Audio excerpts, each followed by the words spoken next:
En aquel tiempo vio Jesús a un publicano llamado Leví sentado al mostrador de los impuestos y le dijo: «Sígueme». Él, dejándolo todo, se levantó y lo siguió. Leví ofreció en su honor un gran banquete en su casa, y estaban a la mesa con ellos un gran número de publicanos y otros. Y murmuraban los fariseos y sus escribas, diciendo a los discípulos de Jesús: ¿Cómo es que coméis y bebéis con publicanos y pecadores? Jesús les respondió: No necesitan médico los sanos, sino los enfermos.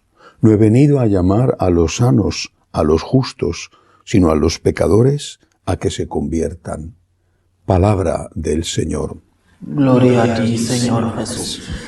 La maldad de estos enemigos de Cristo no solo iba dirigida contra el Señor, iba dirigida contra los apóstoles y los discípulos, intentando separarles de Cristo.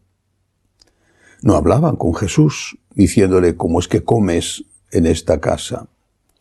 Hablaban con los apóstoles y los otros discípulos, llevándoles, intentando que dudaran de la santidad del Señor en una época como aquella, tan rígida, donde los pecadores públicos estaban muy bien delimitados y cada uno intentaba ocultar sus pecados personales.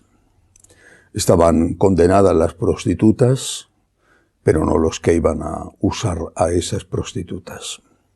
Estaba condenado que la mujer engañara al marido, pero no que el marido engañara a la mujer. Hay un intento siempre de dividir a los cristianos, incluso de enfrentarles con Cristo, de hacerles dudar de Cristo. Hoy también. Hoy nuestra época tiene una hipocresía diferente, pero es una hipocresía y además quizá más sutil que la de aquellos que en el fondo no eran más que principiantes en la hipocresía. Hoy se intenta que los laicos y los sacerdotes duden de Cristo. ¿Existió? ¿No existió? ¿Resucitó? ¿No resucitó? ¿El Evangelio es un mito? ¿Un conjunto de leyendas o una elaboración incluso muy posterior para crear un personaje que permitiera a la Iglesia controlar las conciencias? O bien las enseñanzas de Jesús, incluso suponiendo que sean las que los evangelios cuentan, deben de ser seguidas hoy, o el pobre Jesús hace 2000 años, ¿qué iba a saber si no sabía informática, si no tenía un teléfono celular y no conocía nada de Internet? ¿Qué iba a saber aquel señor? ¿Cómo iba a estar al tanto de las ultimísimas averiguaciones sociológicas o psicológicas sobre, por ejemplo, el género humano, sobre la familia? Era un pobre infeliz. Hay que modernizarnos. Todo esto son insidias, trampas, que quieren separar a los cristianos de Jesús, llevarles a dudar de Él, llevarles a considerar que efectivamente no merece la pena seguir a alguien del cual en el fondo no sabemos si de verdad existió o es un mito y una leyenda. Los discípulos, por lo menos en ese momento, reaccionaron unidos a Cristo. Pero el que se encargó de dar la respuesta fue el propio Jesús. Y les dio la respuesta donde más les dolía, sin decirles a ellos lo que eran. Les dijo que efectivamente estaba con Leví, posiblemente el futuro apóstol San Mateo, estaba con Leví y estaba con él y con el resto de los comensales que eran, me imagino, sus amigos de oficio. Bueno, pues estaba con él por un motivo. Había venido a salvar a los pecadores. Había venido a curar a los enfermos. El que estaba diciendo que ellos, los fariseos, también eran pecadores y enfermos, aunque ellos consideraran que eran perfectos. Y su enfermedad empezaba por eso, precisamente, por considerarse perfectos, por creer que no tenían nada de qué pedir perdón a Dios cuando la primera enfermedad, el primer pecado es justamente la soberbia. Y ahí es donde viene hoy la trampa. Hace unos días una persona de México me escribía y me decía: he estado siguiendo las enseñanzas de un importantísimo padre jesuita que en sus vídeos dice que pues hay que tener una conciencia crítica y que esa conciencia crítica, me decía este señor, en mi caso, me puede llevar a comulgar aún estando conviviendo sin casarme por la Iglesia. Bien, estudié después el caso, sus particularidades, pero al final ese es el fondo de la cuestión que se debate hoy, en este caso y en cualquier otro. El fondo de la cuestión no es si somos o no pecadores y podemos pedir o no perdón a Dios. El fondo de la cuestión es si existe o no existe el pecado.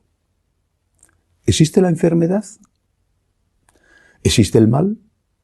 Ese es el fondo de la cuestión. Porque este experto, entre comillas, le decía a este señor que me escribía, le decía, es que vivimos en tiempos de la misericordia y por lo tanto usted puede comulgar. ¿Vivir en tiempos de la misericordia significa que podemos hacer lo que queremos? ¿O que la enfermedad ha desaparecido?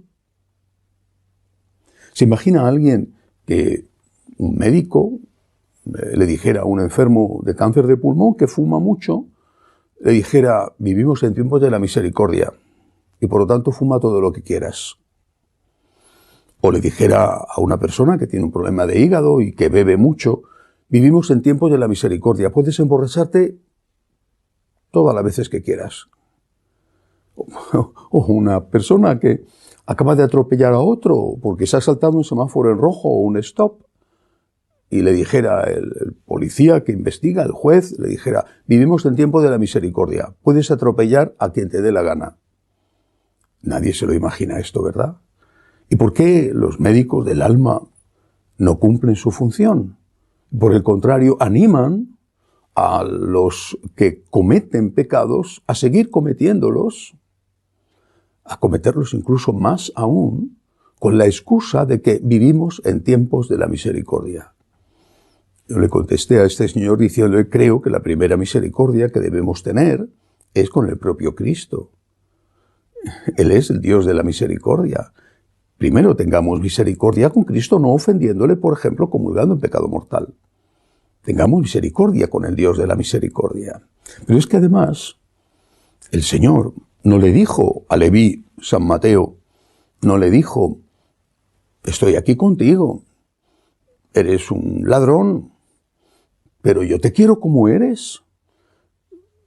Por el hecho de ser un ladrón no dejo de quererte, así que puedes seguir siendo un ladrón.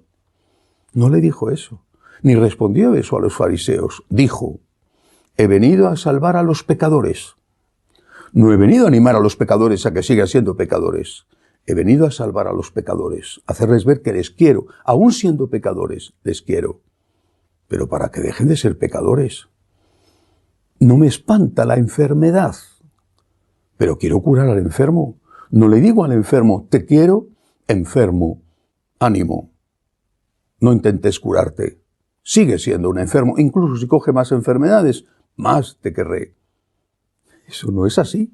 No es eso lo que hizo el Señor. Ha venido efectivamente a salvar a los pecadores. Gracias a Dios. Gracias a Dios. ¿Qué sería de mí? ¿Qué sería de nosotros? Pero ha venido a sanar a los pecadores, a curar a los enfermos, para que dejemos de estar enfermos, para que intentemos luchar contra el pecado. Y no hay manera, es imposible, ni curar la enfermedad ni sanar el pecado si no se reconoce la enfermedad, si no se llama enfermedad a la enfermedad.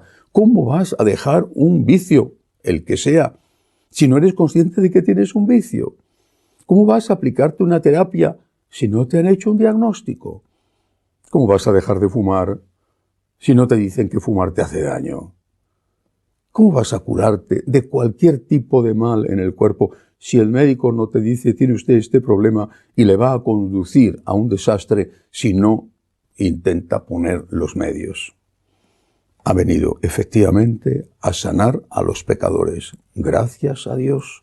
Su divina misericordia consiste precisamente en eso, en que nos dice qué está mal, que nos da la fuerza para luchar contra el pecado y que nos perdona cuando pecamos. Demos gracias a Dios y que así sea.